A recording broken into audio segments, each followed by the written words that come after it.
Hello. This is Puddle.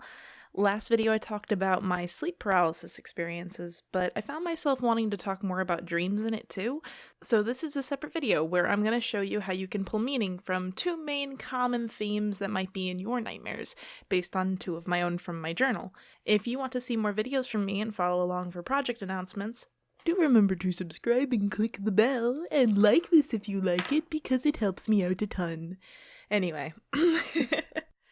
As I mentioned in the Night Terrors video, I've been studying dream interpretation for 16 years now.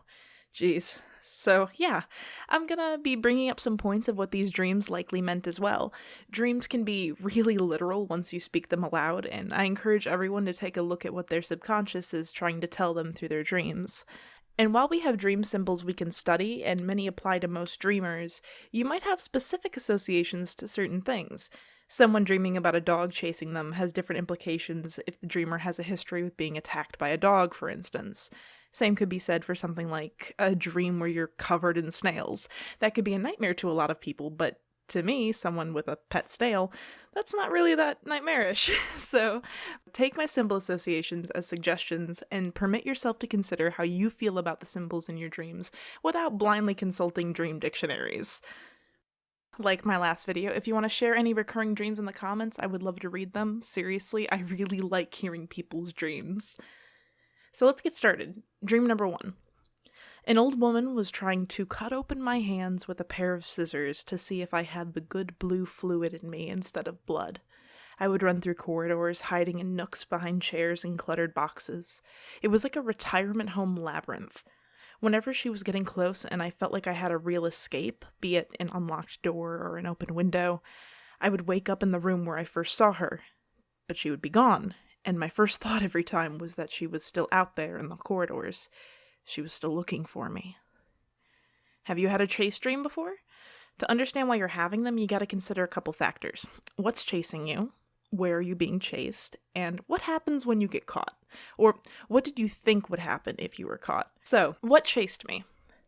I was being chased by a demanding old woman. It's been ages since this dream, so I don't remember what she looked like, just that she was an old woman. And if it were a more comforting context, seeing someone elderly could mean missing a person. But seeing as she was chasing me with malicious intent, that could be a literal representation of feeling persecuted by someone you consider to be an elder, or to the age group altogether. Where was I being chased? I was being chased in a weird retirement home labyrinth, and every time that I felt like I was getting away, I'd end up back where I started. Labyrinths, also common in nightmares, are so literal. There's a problem, and you feel lost with it. You're trying to figure out how to come to a solution. But again, it kept starting me over. That's a message from the subconscious that, deep down, I didn't see any applicable solution. Every inch of progress would eventually set me back at square one. And that sounds, well, hopeless, right? That's what I mean when I say dreams can be really literal once you speak them aloud. Finally, the consequence of being caught. She was going to cut open my hands by stabbing them with scissors to make sure that I had this glowing blue fluid in me and not blood. It meant that I was pure. And I knew if she cut open my hands, she wouldn't like the answer. She'd probably kill me. Whatever this blue fluid was, it was mandatory. And the more I spell it out, the more obvious it sounds. Disappointing her is inevitable. Whatever I am inside is incorrect. And so getting hurt is inevitable. I hope what I'm saying makes sense, because this way of thinking, of spelling things out line by line and breaking down symbols and concepts into feelings, this is how you can map out and decipher your own dreams, and usually figure out what your subconscious needs from you. Dream number 2, screaming. I'm fighting with someone. I'm being screamed at. I scream back, and new voices join in, out-shouting me until my voice runs out. I shut my eyes super tight, and when the echoes fade, they do so by distance, getting further and further away. I open my eyes, and I'm in a dimly lit walk-in closet. It's a single long corridor, and I could hear loud, heavy steps.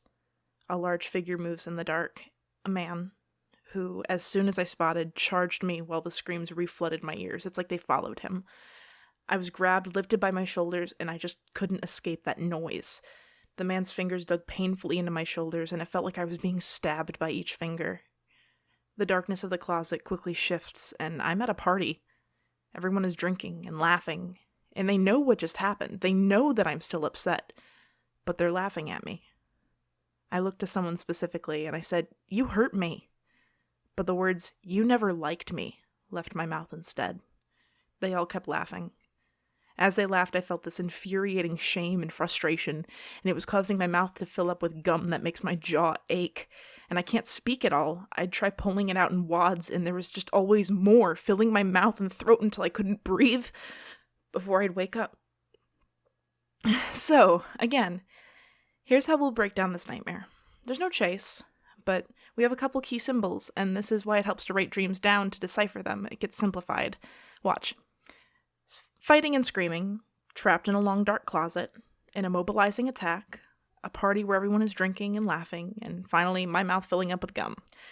So many of these symbols are easy to break down because they're so literal, and we can simplify them further. Conflict with no chance of defense, a common metaphor for coming out and being unable to do so, being paralyzed and hurt, followed by being denied the right to feel or express hurt, and any attempt at being heard or understood is impossible. It's important to note here, the gum thing is another very common theme, or at least communication being made impossible by mouth complications. You might recognize it more as rotting teeth, often showing up in dreams after fights where you may have said something that you regret, or teeth falling out, often showing up in dreams where you feel unable to express yourself or get something off your chest. In the case of the gum, there was this feeling of shame as my feelings were discredited. I couldn't get my real feelings out without it being blocked by this gum that pained my jaw. It wasn't enough. Nothing was ever enough. And no words that I could say would get me anywhere. I just had to sit with that feeling, that shame.